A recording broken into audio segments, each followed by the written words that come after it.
I remember actually saying one time to Kody, "Ugh, I wish I could eat whatever I wanted like Robyn can." He says she can't eat whatever she wants. She really has to be careful what she eats because she just gets sick with a lot of stuff. You know, part of me is like, oh yeah, I wish I had that problem because then my body would look right. But food too much, so I guess I'm glad I don't have that problem.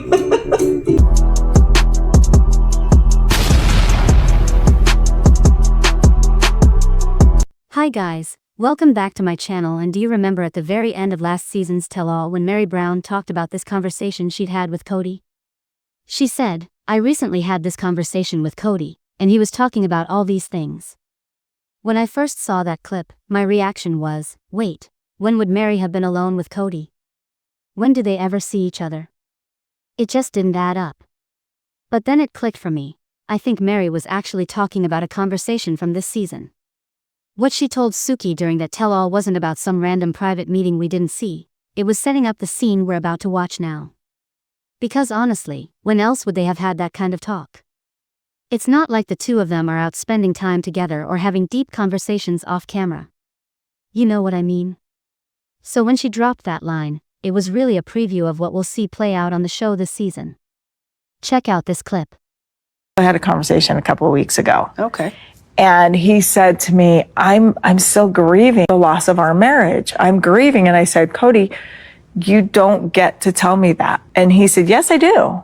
And I said, no, you don't. After all of the things that you've said about me on the show and in public and to the world about how you never loved me and all these very hurtful things, you don't get to tell me that you're. So this season, we've got to remember something. Sister Wives is, at its core, a reality show.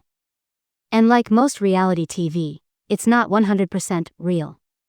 Even the cast has admitted that while their feelings are genuine in the moment, a lot of scenes are recreated for filming. They'll sit on the couch months later, answer questions long after events happened, or even reenact fights just so the cameras can capture it. Because the truth is, these family members almost never see each other when they're not filming. So a lot of the interactions we watch aren't organic, they're set up just to keep the show going.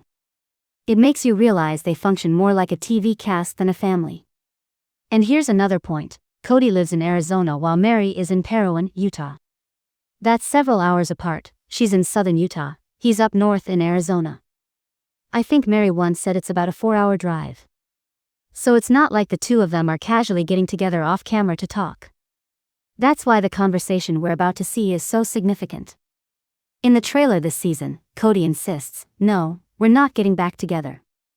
But at the same time, he looked so downcast during his apology tour, where he was supposedly trying to mend things with the wives.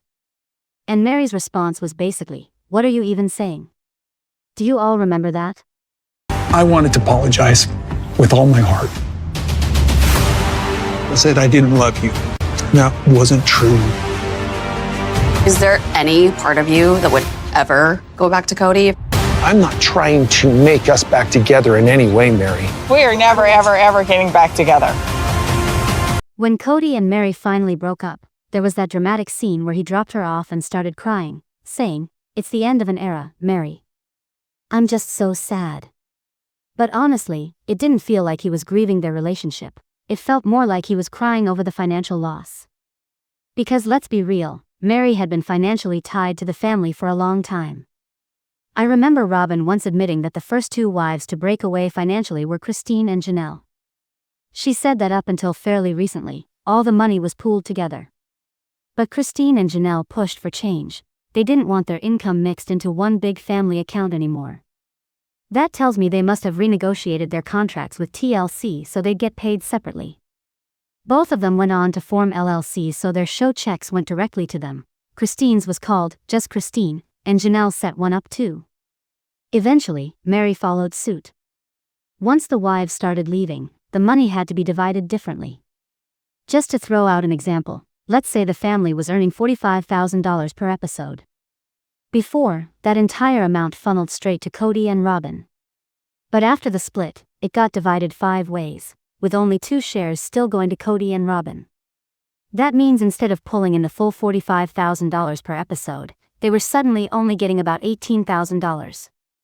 For reality TV, that's really not a huge paycheck, especially considering Sister Wives already runs on a smaller budget. TLC actually slashed their pay years ago when the show was nearly cancelled. Ratings later improved, which likely brought some contract adjustments, but around that same time Christine, Janelle, and Meri had already separated their money. So for Kody and Robyn, it was a massive financial downgrade, from $45,000 per episode to $18,000. And then consider this, they had just bought a $2.1 million home, taking out a mortgage of over $1 million. Their estimated monthly payment alone would have been around $11,000. Add to that the ongoing expenses, and suddenly you see why Kody was desperate to hold things together. He even tied the family's land at Coyote Pass into this financial mess. They originally invested around $800,000 into that property. When they finally sold it for about $1.5 million, Kody and Robyn maybe walked away with around $750,000 after costs. But that still wasn't enough to solve their financial problems. And the irony is, they could have made more if Kody hadn't been trying so hard to lure Meri back in instead of focusing on a clean financial split. This is why he turned on the waterworks, telling Meri he was grieving the loss of their relationship. But Meri wasn't having it. She told Suki at the tell-all, "Not after everything you've said to me, not after what you said publicly. No. You don't get to come to me with that." And honestly, that was such a strong boundary for her to set. Because let's face it, Kody wasn't really mourning his love for her. He was trying to keep her tethered to him for the money. And if Meri had agreed to his little hints and suggestions, I truly believe he would have tried to drag her back into the family fold, because he needed her income to keep things afloat. At the end of the day, Kody needed Meri's money, and Janelle's too. Between them, they were each walking away with about $18,000 per episode. Without their income flowing into the family pot, everything suddenly fell back on Kody and Robyn alone. And that was devastating for them, because their entire lifestyle had been built on the assumption that all the show money belonged to them. Think about it. For most of the series, every dollar earned by the wives ended up under Kody's control. But now, with the contract split, each wife has her own per-episode check. That means Kody and Robyn's income shrank dramatically. No wonder Kody suddenly signed up for Special Forces. No wonder the show's episode count ballooned. They needed the money. Look at the pattern. In earlier seasons, there were maybe 12 or 13 episodes, 14 at most. But now?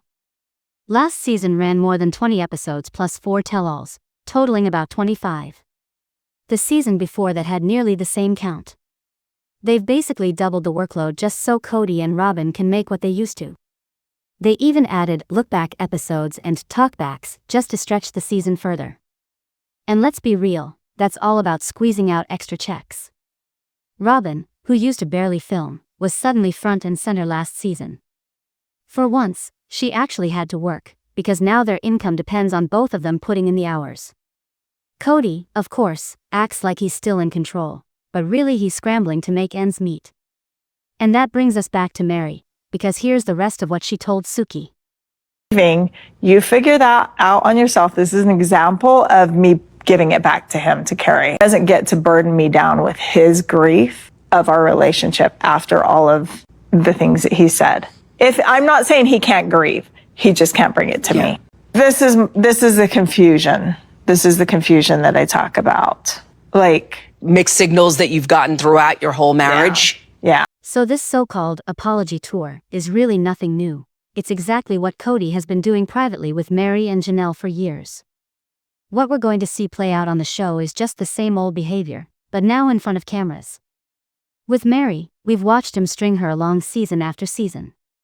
With Janelle, it was different because, up until they finally split, things seemed fairly stable. She didn't hint that she was planning to leave, she just hit her breaking point, had that huge fight with him, and then walked away. But Meri was always a different story. Kody knew how deeply she loved him, and he preyed on that. Honestly, it's cruel. It's manipulative. And I've seen narcissists do this exact thing, dangling little bits of hope just to keep someone hooked. Meri was desperate for his attention and affection, and he absolutely knew it. He knew that if he ever came back and said, "Okay Meri, I want to be with you again," she would have dropped everything to run back to him. So he kept her hanging with breadcrumbs, keeping her invested just enough to stay around, because he needed her financially. Christine even says almost as much in her book, how much money they took from Meri over the years. She writes about how they used Meri's down payment, took her equity from the Vegas house, and then even tapped into her for the down payment on Coyote Pass. The truth is, they couldn't have pulled off half of what they did in Flagstaff without Meri's income, especially since she was earning big money with Lularoe. Meri herself once explained in a live video how their money system worked. Kody treated her earnings like they were automatically his, as if he had a right to everything she made from her side businesses. At one point, there were even arguments about her not contributing enough, meaning she wasn't just handing over all her money to him. It's so telling, because I've heard other stories of men in similar groups doing the same thing, literally showing up at a wife's house to take her welfare stipend, EBT card, or paycheck, leaving her to figure out how to feed her kids while he pocketed the money for himself. That's how exploitative and selfish it can get. So when you step back, it becomes clear what's happening if Meri really does walk away. This whole apology tour isn't about love, it's about money. Think about it. Their paychecks have been slashed. If they were making $45,000 an episode as a group, now it's divided 5 ways. That leaves Kody and Robyn with only 2/5 of that total, about $18,000 instead of the full $45,000 they used to take in. Meanwhile, Christine, Janelle, and Meri are walking away with $27,000 combined, which is more than half of the total. And what does that mean for Kody and Robyn? They're left holding the bag. They've got a giant mortgage, credit card debt, car loans, and expensive spending habits. Robyn loves her jewelry, they fill their house with pricey art, and at one point they even spent $25,000 on a single painting. You can't keep up that lifestyle when the money dries up. That's why I believe Kody will eventually go looking for someone new. He can say all day long that he won't, but if he brings another woman into the family, that means more episodes, more drama, and ultimately, more money. And to me, Meri even hinted at this during the tell-all. She said that the conversation Kody dumped on her wasn't really about love or grief, it was him trying to draw her back in, trying to make her feel like there was still something between them. But in reality, it's all about the financial hit that he and Robyn have taken. That's my theory, and of course I can't say it as fact, but based on everything we've seen and heard, it adds up. Anyway, that's my commentary and my analysis for today. What do you all think? Drop your thoughts in the comments below. And as always, make sure to give this video a thumbs up, subscribe if you haven't already, and click the bell so you never miss when I post. Thanks for watching, besties. See you next time.